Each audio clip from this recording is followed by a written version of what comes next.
Hello, मेरा नाम सुशांत शुक्ला है।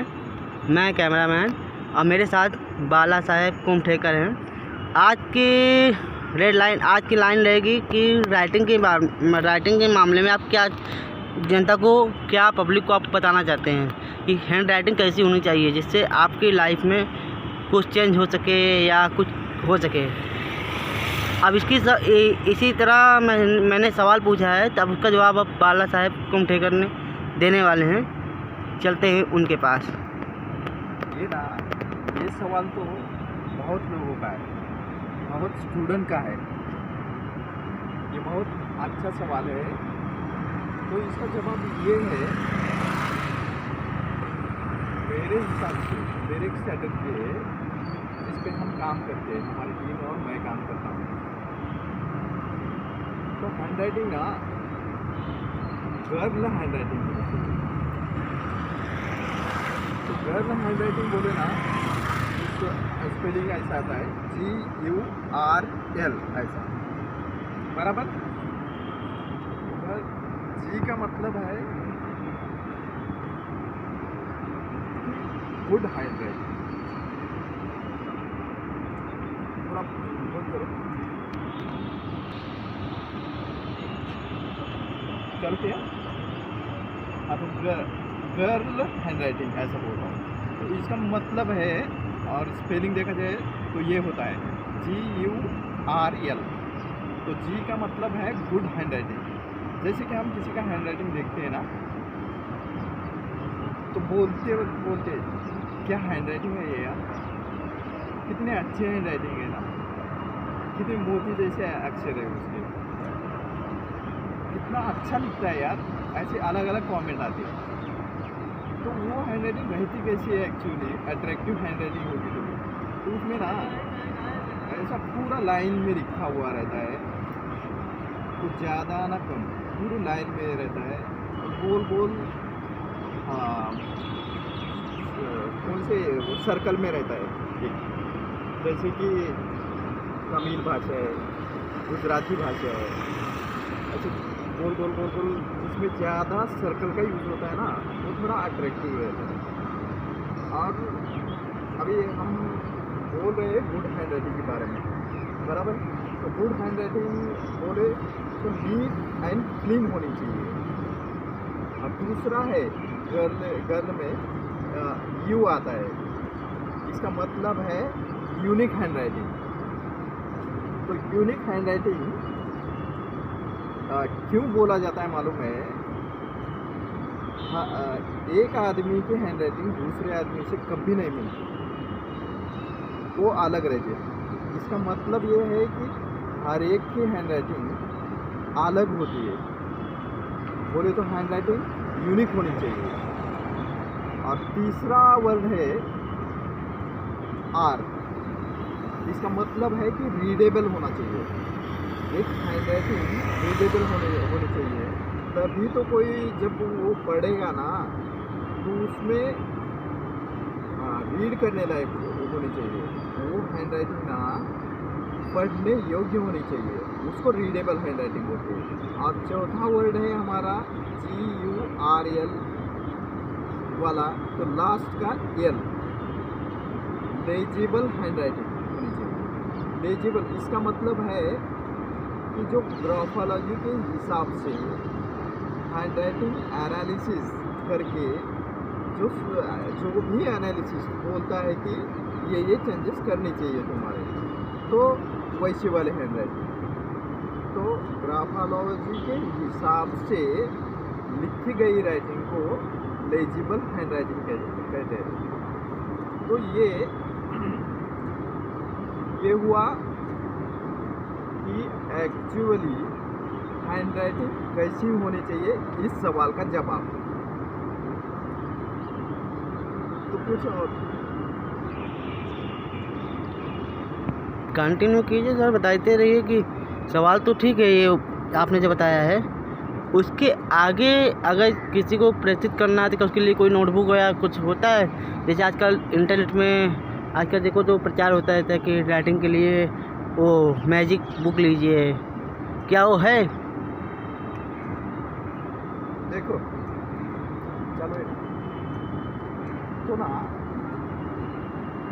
अभी तक की जो भी स्ट्रेटजी है उसके हिसाब से ना मुझे पर्सनली लगता है कि किसी की भी हैंड राइटिंग ना सिंपल प्रैक्टिस से नहीं होता है। स्कूल में क्या बताया जाता है हमें, हम लोगों को मालूम है कि अगर हैंड राइटिंग सुधारना है, हैंड राइटिंग में इम्प्रूवमेंट करना है, तो क्या बोला जाता है मालूम है टीचर लोगों से कि तुम रोज़ 2-4 पन्ने ठीक से लिखो, 2-4 पेज लिखो, 10 पेज लिखो, डेली का एक रूटीन रखो। दूसरा है कि लिखते हुए समय थोड़ा ध्यान दो, पेंसिल से लिखो, जेल पेन से लिखो, बॉल पेन से लिखो, निब पेन से लिखो। ये स्ट्रेटर्जी ना कुछ काम नहीं आने वाले। हमने आज तक देखा है कि पहली से लेकर 12वीं तक ये सब करते हैं, इतना ज़्यादा होमवर्क रहता है कि पर्सनली कोई स्टूडेंट अपने हैंड राइटिंग पे ध्यान ही नहीं देता। उन लोगों को ना इतना लोड रहता है ना कि वो पर्सनली हैंड राइटिंग पे ध्यान ही नहीं देते, सिर्फ जो होमवर्क है ना लिखते जाते हैं 8-8, 10-10 दिन, पूरा साल लिखने में जाता है। अपना रिजल्ट किस पे बोले तो है मालूम है, रिजल्ट कैसे आता है एनुअल एग्ज़ाम का, मॉडरेटर या परीक्षक जो पेपर चेक करते हैं ना, वो चेक करते समय ये देखते हैं अगर किसी के हैंड राइटिंग अच्छे है ना तो बिल्कुल बिंदास जो मार्क रहते हैं ना तो वो दे देते हैं। पर जिसकी हैंड राइटिंग पढ़ी नहीं जा सकती, पढ़ नहीं सकते, क्या लिखा है वो एग्जामिनर पहचान नहीं पा रहा है, तो क्या मार्क देंगे। तो हमारा सवाल ये था कि हैंड राइटिंग जो है कौन सी स्ट्रैटेजी से डेवलप कर सकते हैं, इम्प्रूव कर सकते हैं। तो देखो मेरे स्टूडेंट को जो सिखाता हूँ ना वो स्ट्रैटेजी ये है कि यूनिक हैंड राइटिंग नाम का मेरे किताब है, तो उसमें पूरा डिटेल है, 90 दिन का एक टाइम टेबल दिया गया है। उसमें ना जोन वाइज डिवाइड किया गया है, पूरा बुक में ना 4 जोन है। तो पहला जोन है मिडल जोन, अपर जोन, लोअर जोन और मिक्स जोन है। तो पहले मिडल में ना सिर्फ 14 लेटर है, ACEI MNOPQRS UVWXZ, ऐसा मिडल जोन में। और जो अपर जोन है ना उसमें BDFHKNT ऐसे 7 लेटर है। और जो लोअर जोन है उसमें है GJPQY। तो उसमें ना डिवाइड किया गया है, 2 किताबें, एक यूनिक हैंड राइटिंग और दूसरा एक किताब है जो सिंपल हैंड राइटिंग बोला जाता है। सिंपल हैंड राइटिंग में ऐसा है मिडल जोन, लोअर जोन और फिर अपर जोन, और लास्ट का जो सेक्शन उसमें है वो है मिक्स जोन। बोले तो जैसे कि ए रहेगा, डी रहेगा, फिर जी, जैसे मिक्स होता है ना, ये मिडल जोन वाला रहता है, डी अपर जोन वाला है, जी लोअर जोन वाला है।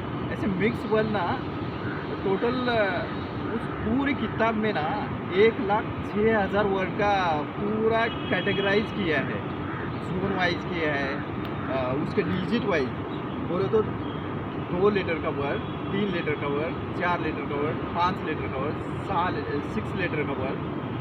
तो टोटल ना 17 से 18 डिजिट का एक वर्ड है उसमें। कम से कम 1,06,000 से ज़्यादा वर्ड उस किताब में है, और इतना बहुत अच्छे से उसे कैटेगराइज किया गया है कि अगर कोई बंदा ना 14 दिन भी प्रैक्टिस किया है ना उस किताब में जो स्ट्रेटजी है वो लिखी है, तो उसके हिसाब से 14 दिन में ही ना डेवलप हो जाता है आदमी।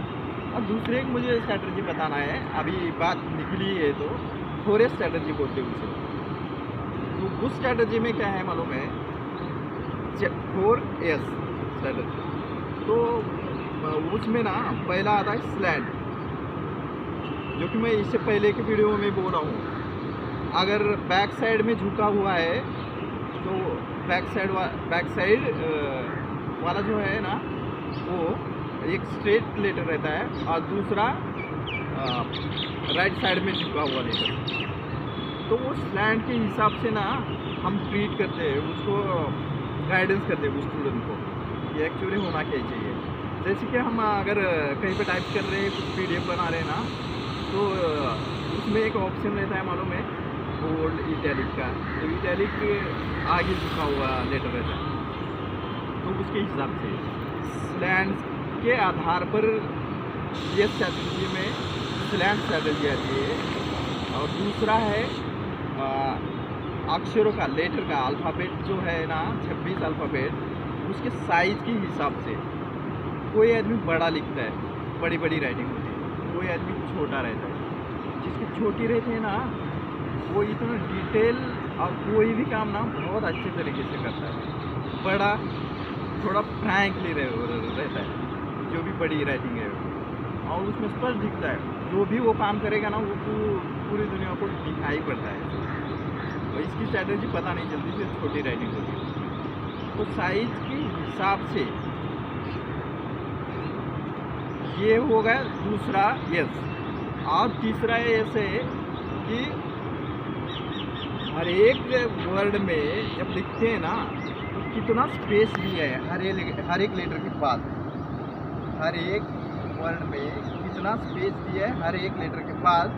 और दूसरा है हर एक वर्ड के बाद कितना स्पेस दिया है। तो तीसरा स्ट्रैटेजी है स्पेस स्ट्रैटेजी। दो लेटर में, दो वर्ड में, दो सेंटेंस में कितना गैप रखे, कितना क्लियरेंस रखे, कितना स्पेस है दोनों के बीच में, इसके बारे में रहता है। और चौथा जो है वो है स्पीड, हैंड राइटिंग की स्पीड। हम अगर देखा जाए ना तो किसी का भी ऑल ओवर वर्ल्ड में कोई भी व्यक्ति अगर लिख रहा है ना, स्लो लिख रहा है तो उसकी हैंड राइटिंग अच्छी होती है। और वही आदमी अगर फास्ट लिखता है स्पीड से ना तो हैंड राइटिंग ठीक से नहीं आती। ये स्ट्रैटेजी।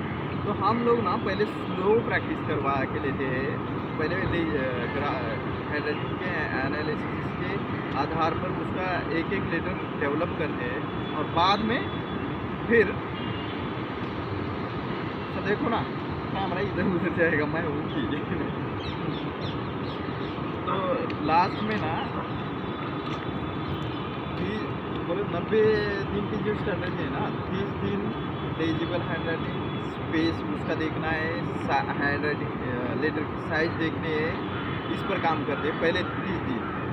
दूसरे 30 दिन में वो सचमुच अच्छा, उसमें ना सिंगल लाइन भी देखा जाता है, 2 लाइन में भी लिखा हुआ लिख के लेते हैं हम लोग, और 4 लाइन वाली नोटबुक में भी लिखवा के लेते हैं दूसरे 30 दिन।